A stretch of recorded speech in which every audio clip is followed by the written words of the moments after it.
Welcome to the channel. Today, we're exploring some unbelievable story. Stay tuned and let's dive in. Sophie Carter, 26, looked great in her light blue skirt and matching blazer. It looked professional while yet allowing her slim shape to shine through. The fact that it looked well with her blonde hair and complemented the blue in her eyes didn't hurt either. She had been waiting in line for her table at the Red Maple Bistro for about 15 minutes and was starting to worry that she wouldn't have enough time for lunch if the line moved quicker. She was deep in concentration, alternating between worries about the wait in obtaining a table for lunch and how she would implement the teaching strategies she had heard explained and practiced in the morning lecture she had just attended. She wasn't sure whether the week she spent at the Illinois Educators Summit would be worthwhile, but by the second day she could see the benefit of the exercise. She was delighted her husband, Lucas, had suggested she seize the chance when it arose. Lucas had continually reassured her that she would not regret it. The previous night, comfy in her bed at the Riverbend Inn in Chicago, which was holding the majority of the seminars, she had informed him when she phoned home to Lakewood how correct he had been. "Excuse me, Mum," someone said. The brief statement had registered with her, but given that she didn't know anybody in this city, she figured the words weren't for her. There were 3 other teachers from her school district at the conference, but they had not joined her for lunch. "Excuse me, Mum," the words were followed by a soft tap on her elbow, and she swiftly turned to see who was attempting to draw her attention. A pretty attractive dark-haired guy about her age, dressed in a modest black suit, smiled at her. She was a little embarrassed at first by his touch on her elbow, and her embarrassment caused a tiny flush in her cheeks. "Yes, what is it?" she inquired. When she realized she was in front of a group of several dozen people, her nervousness subsided rapidly, and he could see her relax somewhat. "I couldn't help but notice that you're alone in the line, just as I am. Perhaps we could both get faster service if we took a table for 2. Her first response was negative, stating, "I don't think we should, we don't know each other." As she said it, she realized how ridiculous it sounded. The guy chuckled and said, "It's just for a meal. This place is very popular and very busy, and I just think we might get a table a bit more quickly if they know they can put the 2 of us into one slot, so to speak." He put out his left hand, pointed to the wedding ring on his finger, and said, "I'm married, and I have nothing but the best intentions, however, if it makes you uncomfortable, please excuse my suggestion." His statements made her realize how nervous and overly careful her words must have seemed to anybody else in line who had heard her original response. She cracked a brief grin and answered, "Sure, why not? Perhaps you're correct, and we'll be seated and served a little faster." She walked to the side to make place for him and subtly invited him to join her. He was at her side almost instantly and extended his hand, saying, "My name is Ethan Gray, and I appreciate your acceptance of my suggestion." They shook hands quickly, and she finished her side of the introduction. "I'm Sophie Carter. I'm sorry if I seemed to not be with it when we first met. Your suggestion, I guess, caught me by surprise." Their agreement to share a table was sent to the maitre d', and it seemed to work, as they were placed at a table for 2 shortly afterward. A server arrived at their seat almost immediately with menus, and it wasn't until after they had each ordered, with Riley quick to emphasize that separate checks would be necessary, that they had time to chat. Brent began by conveying his thanks. "I really appreciate your decision to share a table with me. I have a sales meeting to get to for 2, and I could see my opportunity to have lunch disappearing while I stood in that line." Riley responded, "I know what you mean. I'm here for a teachers' convention, and my next seminar is at 2. The other teachers I was with decided to do some shopping and then grab a hot dog from a street vendor. I just couldn't see missing the chance to eat here. I've heard it's one of the best restaurants in town." They made small conversation for a few minutes when Brent asked, "I wouldn't mind a glass of wine with my lunch.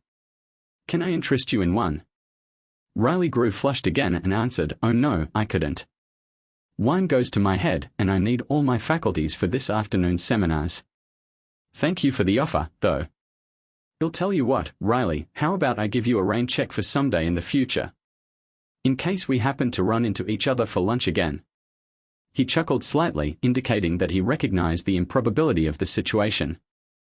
Riley also grinned and remarked, "I might take you up on it, but not when I've got to have all of my faculties about me."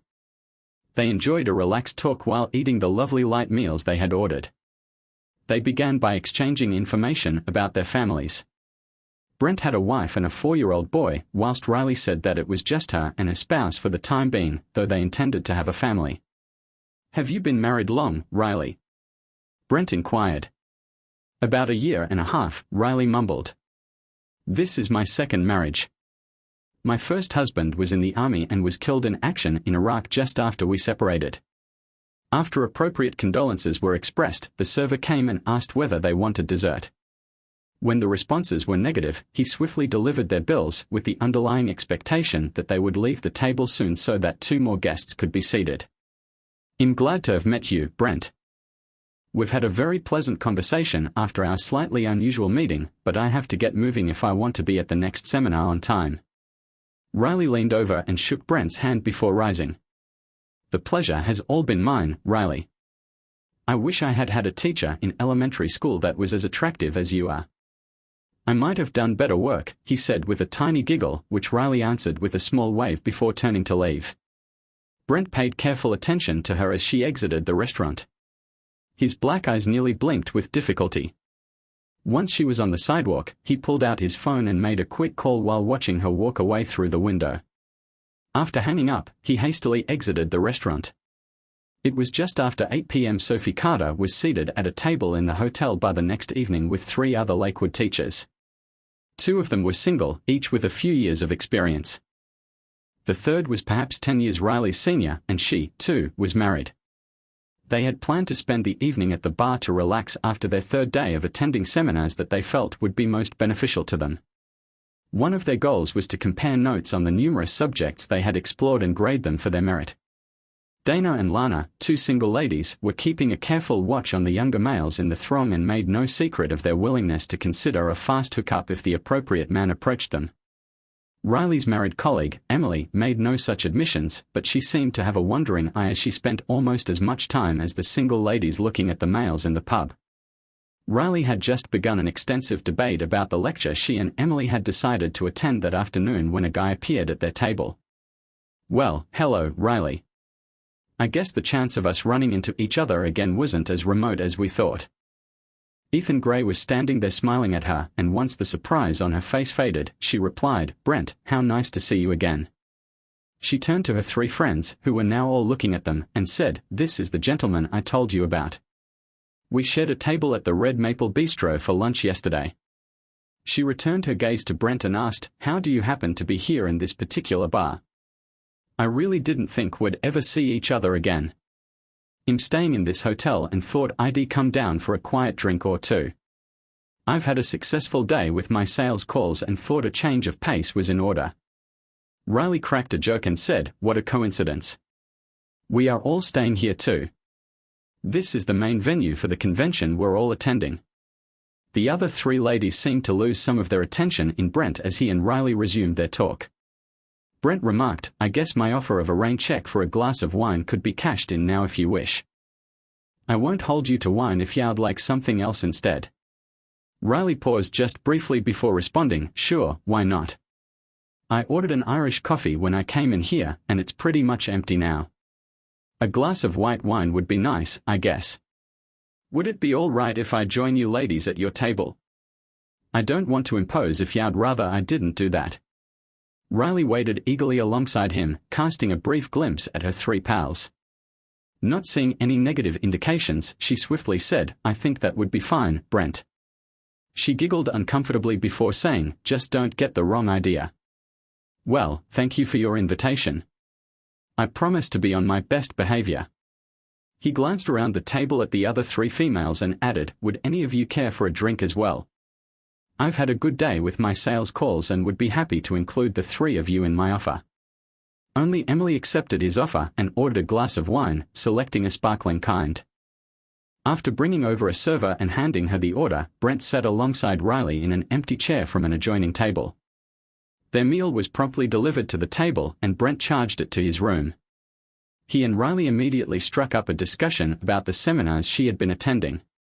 Emily would sometimes join in on their talk, but the 2 single ladies were more preoccupied with flirting with the vast range of seemingly single males who occasionally managed to get one or both of them on the dance floor. A band was setting up, but a continuous supply of money flowed into a sophisticated jukebox system, which was enough to keep the crowd entertained in the meanwhile. The band began performing around 9 p.m., and it quickly became clear that their repertoire was mostly composed of ballads. The two younger ladies alternated between the dance floor and the table with other companions before deciding on a suitable companion for the evening. By 9:45, their two selected dance partners had joined the rest of the group at the table, bringing empty chairs over and putting them in wherever feasible. Emily was not as blatant, but she did accept numerous offers to visit the dance floor, and it wasn't long before those who paid attention saw she had chosen to prefer one young guy over the others. Brent couldn't help but notice this, and the phrase cougar sprang to mind, albeit for a brief moment. He wondered whether the name encompassed married ladies as well as the single and divorced. Brent leaned over to Riley and said, "Would it be all right if I asked you to dance? It seems that we're the only ones at the table who haven't been up there yet." Riley had obviously watched her friends make their way to and from the dance floor, and she swiftly said, "I guess that would be okay. Everyone else seems to be enjoying themselves, so I guess it's okay if we do as well." They were soon on the dance floor, but kept a few modest inches between them. They remained there for 2 songs before going back to their seats. They had attempted communication, but it was too difficult, especially given the space they maintained between themselves. "Thank you very much, Brent. I very much enjoyed that. My husband isn't much into dancing. He's more of an outdoorsman, you know, fishing and boating and that sort of thing. I couldn't have enjoyed it more. Now that we have a child, it's much harder for my wife and me to get out dancing. My job doesn't help matters either. I'm usually out of town every second week, and we tend to spend my time at home together as a family. I can't wait until Lucas and I are able to start our family. Right now, has just got his dream job, head of the science department at the largest local high school. Once he gets that running the way he wants, he hopes to have more time for the responsibilities of starting a family. I really can hardly wait." Riley was clearly happy with what she had said, as she smiled warmly. The band announced that they will perform a selection of Frank Bing Crosby songs, and Riley immediately said, "I just love Frank Bing Crosby's music. I know it's from way before my time, but my parents always played it as I grew up, so I guess it stuck with me. It's funny you should say that, Riley. Has always been one of my favorites as well. How about we dance to a few of them?" They stood up and returned to the dance floor. Emily was there with her dancing partner, and they seemed to be stuck together. Brent observed them and attempted to bring it up with Riley. She couldn't hear him and shrugged her shoulders, casting him a quizzical glance. He used the chance to move closer to her and whispered into her ear, "I believe your friend Emily has found a new close friend. Turn around and you'll see them over towards the corner." His decision to better communicate with Riley, along with his willingness to let her see what her buddy was up to, resulted in the two of them becoming extremely close. They continued to dance close together as Riley observed her friend's antics on the dance floor. After about a half minute, she pushed her head closer to Brent, saying, "I've met her husband, and I don't think he'd be too happy with what she's doing over there. If I didn't know better, I'd think they were having sex on the dance floor." Her tone of voice was angry, indicating her evident dissatisfaction with what she was watching. "I doubt she would behave that way in your hometown. She appears to be a bit of a cougar, if you know what I mean. I'm willing to bet that by the time you leave here, she'll be asking you to refrain from mentioning whatever might have happened on this trip to anyone back home. I suspect that your two single friends will soon be leaving with their new friends for someplace that caters more to their age group, which will mean they'll be less likely to notice they continued to dance to Bing Crosby tunes, but the distance that had previously been between them quickly vanished. They weren't dancing as tightly as Emily and her partner, but Brent noted that Riley no longer drew back slightly when her breast touched him or his erection slipped across her thigh as they danced. The first couple of times this occurred, she swiftly broke off touch. She seemed to be getting along better with him now. They returned to their seats after the last ballad performed by Frank Bing Crosby. The band began playing a few livelier tracks, which the two single instructors passed along with their companions on their way to the dance floor. Emily also returned to the table, and the three of them spoke briefly about the band's quality. Her dancing partner did not join them at their table, but Brent observed him standing at the bar, his gaze clearly fixed on Emily. After a series of 3 songs, the speed eased again, and Brent soon returned Riley to the dance floor. Emily and her partner quickly joined them. Before they finished the first song, Brent moved his lips closer to Riley's ear and said, "It's difficult to really hold a conversation with you here because of the crowd noise and the way the band appears to be getting louder. I don't want you to get the wrong idea, but how would you like to come up to my room so we could talk more easily? I really enjoy your company, but this is a terrible place to meet each other." Riley leaned back and gave him a surprised expression. "I don't think so. I don't know you that well, and could you imagine what the others would say if I left with you? My reputation and probably my marriage would be in shreds, even if all we wanted to do was talk." Brent didn't respond right away, but he soon replied, "I realize we've only just met, but I think you should know I'm not the type of guy to take a girl to my room under false pretenses and then transform myself into some sort of predator." They danced for another minute before he said, "As far as keeping the others from knowing about it, I've got an idea that should work. If you'd like, I can explain it to you." Riley laughed for a while before responding, "I really can't imagine what you could suggest that could let us pull that off. Me leaving with you to go to your room isn't something they'd be likely to miss.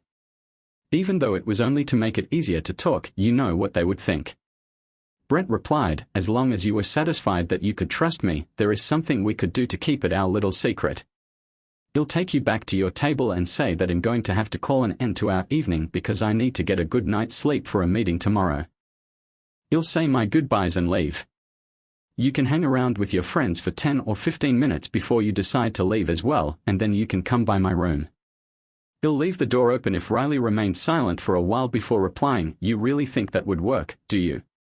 What if one of the others decided to leave as well?" Brent chuckled and responded, "I really don't think that's very likely. Your two younger friends are going to be sticking around for a good time, whether it's here or at another bar. I bet you wouldn't be gone 2 minutes before Emily and her young guy are seated together. I bet the only thing that couple hasn't decided is whose room to spend the night in." Riley glanced at him with amazement. "You don't really think she's going to spend the night with him, do you?"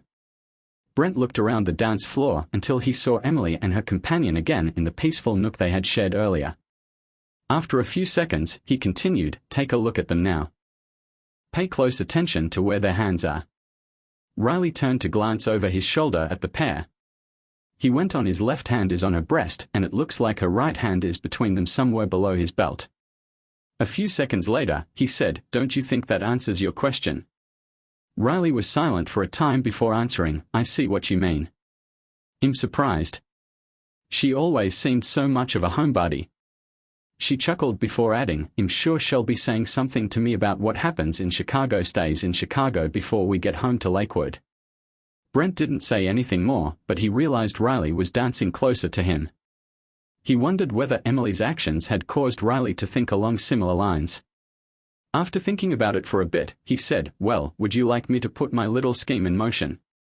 The band is going to take a break now, and it's a natural time for me to say that I'm leaving.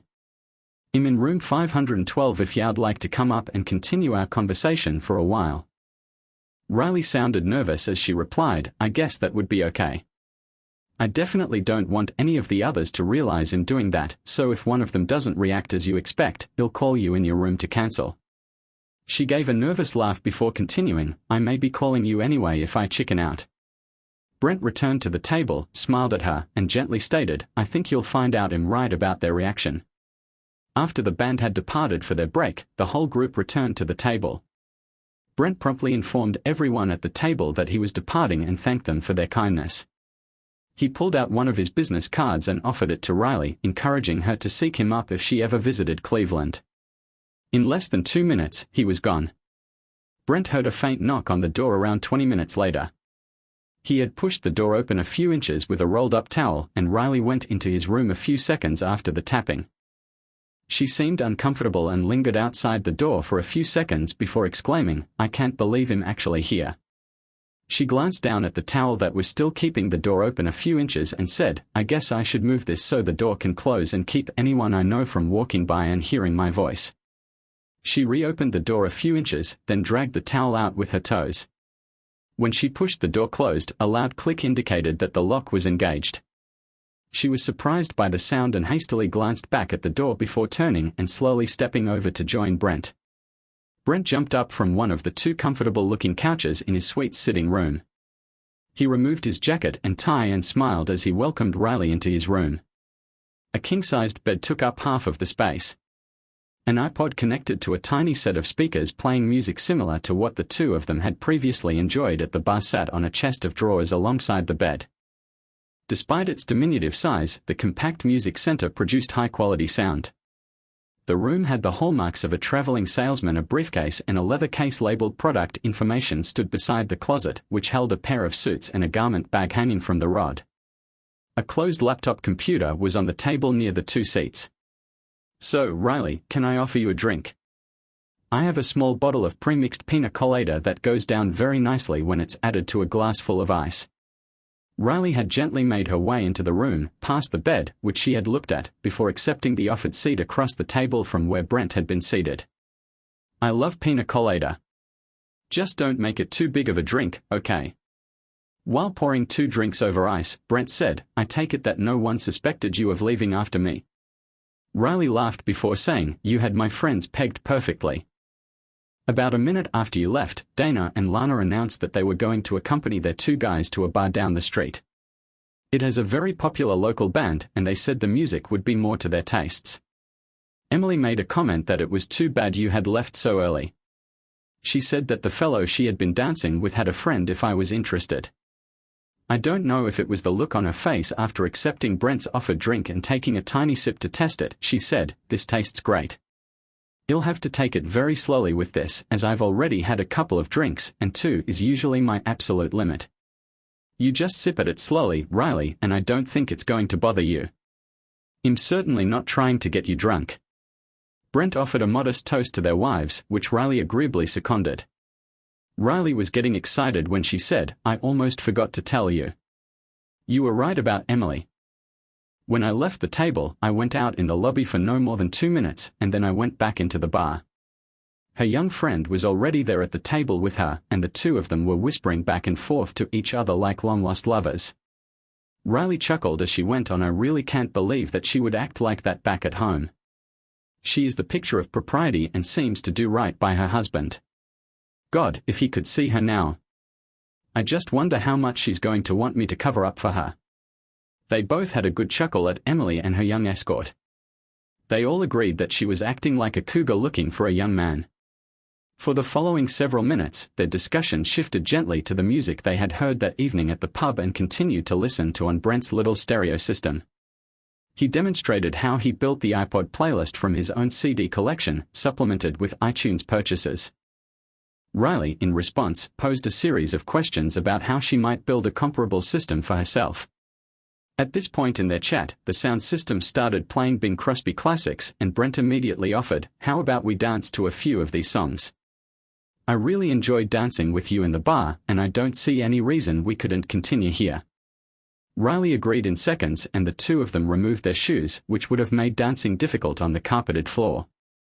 As they came together, their previous manner was repeated, and they held each other tight, not in the way Emily and her young companion did, but pleasantly near, such that both were fully aware of the other's body and its characteristics. The second Bing Crosby song was very slow, and the 2 of them were hardly moving as they danced in the little space between the bed and their armchairs. Brent quickly withdrew Riley's left hand and placed his own on her left shoulder. His right hand was already just over the swell of her buttocks, and this maneuver enabled him to utilize both arms to bring Riley further closer to him. Riley flinched in response to his gesture, but by the conclusion of the song, she had made a similar technique by wrapping both of her arms around his neck and was pulling him closer. Brent's head was over Riley's right shoulder, and he could easily move it slightly to begin gently kissing and nibbling at her neck. Riley almost instantly sought to draw him closer, letting out a soft groan. A few seconds later, she replied, "I shouldn't let you do that." "Oh. I enjoy it too much," she laughed, adding, "You're starting to get around my defenses."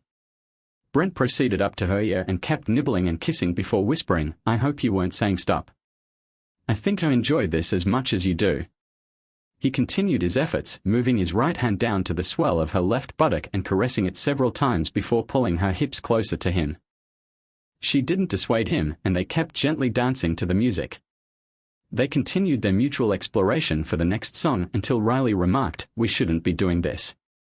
We should quit now. If you want me to let you go, just say the words."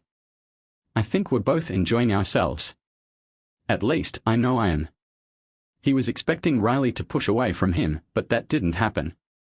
At the conclusion of the song, Brent responded, "I'd like us to get these clothes out of the way. It's not too late to stop, though, so I will understand if you would rather leave now. If you stay, I'm going to want to make love to you on that bed." He had stepped back so that he could gaze into her eyes while saying this. She had held him while he talked, despite the fact that he had taken his hands away from her for many seconds. They exchanged glances before Riley carefully took her hand from Brent's chest. He expected her to accept his offer to cease what they were doing, but after a few seconds, she stepped back and dropped all of her clothing on the floor. Brent also took his clothes off. "You have a beautiful body, Riley, and I'm so happy that you've decided to share it with me." He drew her close and the two of them started tracing one another's bodies with their hands.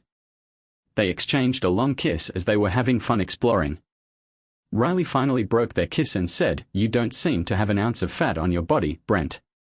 She ran her hand over the front of his chest and added, "Now I can appreciate what six-pack abs are all about. It's too bad I'll never be able to describe your wonderful physique to anyone. I'm looking forward to enjoying you." They started kissing again and exploring one another's bodies. Brent ended their kiss and stated, "I want to make love with you now." They quickly engaged in wild sex. "God, that was wonderful. I can't believe I did this, but it was an experience I won't soon forget. Only my first husband was ever able to make that happen for me. Do you think you'd be able to do that again if I give you some help?" Brent instantly answered, "I'm sure I can, with a little help." He grinned and added, "I'm sure all it will take is the right kind of help." Riley said as they moved themselves on the bed, "What is that scar on the side of your ribs? It looks pretty jagged, like something tore it there." Brent gave her an unusual look before responding, "I had an accident a while back. Some jagged metal caught me there. The doctor who stitched me up wasn't too worried about how the scar would look." Riley appeared satisfied with his response and she soon went on her hands and knees, gazing back at him eagerly. They moved forward with round 2. Brent eventually moved over to sleep next to her, looking down upon her and said, "I appreciate your enthusiasm, but I think that was it for me." Riley responded, "I know that. And besides, I have to get back to my room. I don't want Emily or one of the other girls to get back to their room before I do. They could end up phoning me to brag about their evening. I could see Emily doing that. I just wanted to clean you up before I leave. You've given me an amazing night, one that I won't be able to even tell anyone about." She got out of bed and started replacing her clothes. Brent joined her and, after changing into his clothes, remarked, "You keep my card. If you ever get to Cleveland, I wouldn't mind seeing you again." Riley was surprised by his comments and stated, "You can forget about that. This was a one-time only thing. You'll have some great memories, but that's all they are going to be, just memories." She went inside her handbag and took out his business card. "I won't need this, so save it for one of your customers," she grinned as she stepped closer to wrap her arms around him. As they broke the kiss, Brent said, "I understand. I must say, I enjoyed the experience." He went beside her to the entrance and before she entered the corridor, he scanned both ways for additional visitors. With the corridor free, he held open the door for her. "Have a good life, Riley." "You too, Brent." Riley started going deliberately down the corridor without looking back.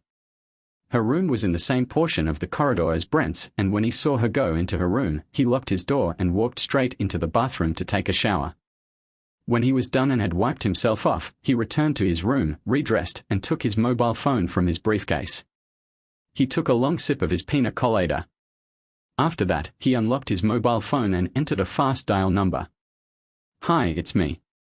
Yes, I'm leaving shortly for the airport and I'll be home by 9 in the morning. I love you too. A little over 2 months have gone." It was just after 10 a.m. Sophie Carter went out of the stairwell and into the parking garage under her apartment building on Sunday. She was dressed casually in a light green tracksuit. Her look has changed over the last 2 months. Her face became smaller, with black circles apparent beneath her eyes. It had become usual for her to walk out without makeup to conceal the effects of the previous 2 months. Some of her friends were concerned about her, particularly her lack of passion for life. As she approached her car, she heard numerous automobile doors close. The noises came from an older Chevrolet SUV parked in the row behind her automobile. She had barely opened her vehicle door when she felt a presence next to her and turned. She was ready to scream when she realized the face was familiar to her. "Brent. Is that you?" Riley was attempting to conceal herself behind the driver's door while looking through her handbag for her mobile phone. Just as her query was about to be answered, she saw 3 additional males waiting behind her vehicle. "I'm glad you remember my name, Riley. So, how are you?" His tone changed this time. He wasn't smiling as much as he had the previous time she saw him. Riley's face went blank for a few seconds before tears welled up. "No, I'm not," she responded, putting her phone back in her handbag because she wanted to grab a tissue to wipe her tears. "Someone sent pictures and video of that night in Chicago to my husband." The tears were more apparent as she said. "When he got them, he started screaming at me, calling me all kinds of names. Now he's divorcing me. I don't even know where he is anymore. He quit his job and left town, and all I can do is speak to his lawyer." As she described what had occurred, she saw the 3 males behind her vehicle exchanging high fives. When she glanced back at Brent, she saw he was beaming at her. She became enraged and said, "Why would you send him those pictures and that video? You've ruined my life." Her face grew scarlet.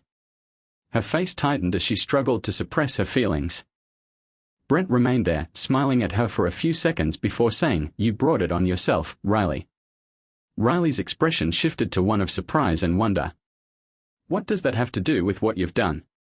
"Semper Fidelis means always faithful, and it should have meant a lot to you when you were married to Lucas. You remember him, don't you? Your husband, Lucas, the one you said was killed in action in Iraq." Riley got a bit afraid as a result of his mocking tone, even though he remained the same distance from her and the 3 guys behind her vehicle had done nothing more than shift to keep an eye on her. "I still don't understand, Brent. What does what you've done have to do with Lucas?"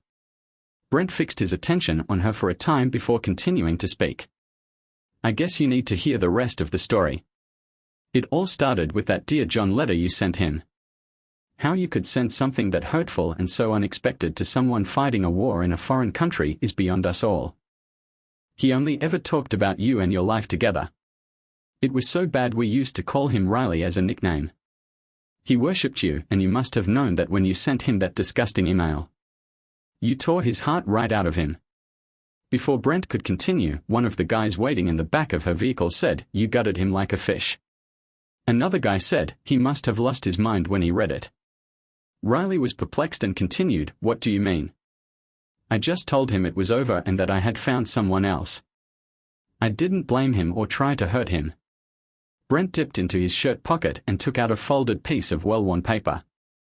After he had everything sorted up, he read, "Dear Lucas, there is something you should know. You will get divorce papers in a few days, since I have chosen to dissolve our marriage. It is not your fault. I met someone who had much more in common with me than you do. He is a teacher, like myself. We'll be covering the whole expense of the no-fault divorce, and I'm not expecting anything from you. I placed all of our rental house's furniture and possessions into storage and paid the storage fees for a year. I have paid the rent for the home until the end of the month, but I will be gone by then. Please do not argue with me about this, it will not help. The lawyer will handle everything for me. His name and contact information will accompany the divorce papers. I will deactivate this email address after I give you this message. Goodbye." Riley, Brent paused for a moment and then said, "This has to be one of the most cold-hearted things I've ever heard of, Riley. Lucas only ever talked about you and the plans the 2 of you had for the future. That house you gave up was supposed to be your home. Lucas had arranged with the landlord to buy it when he got out of the army, and he even had the drawings on his computer. There were going to be 2 additional bedrooms for the children." Riley's tears returned as she went on, "I didn't intend to hurt him. We talked about children, but I didn't know he was that anxious for them.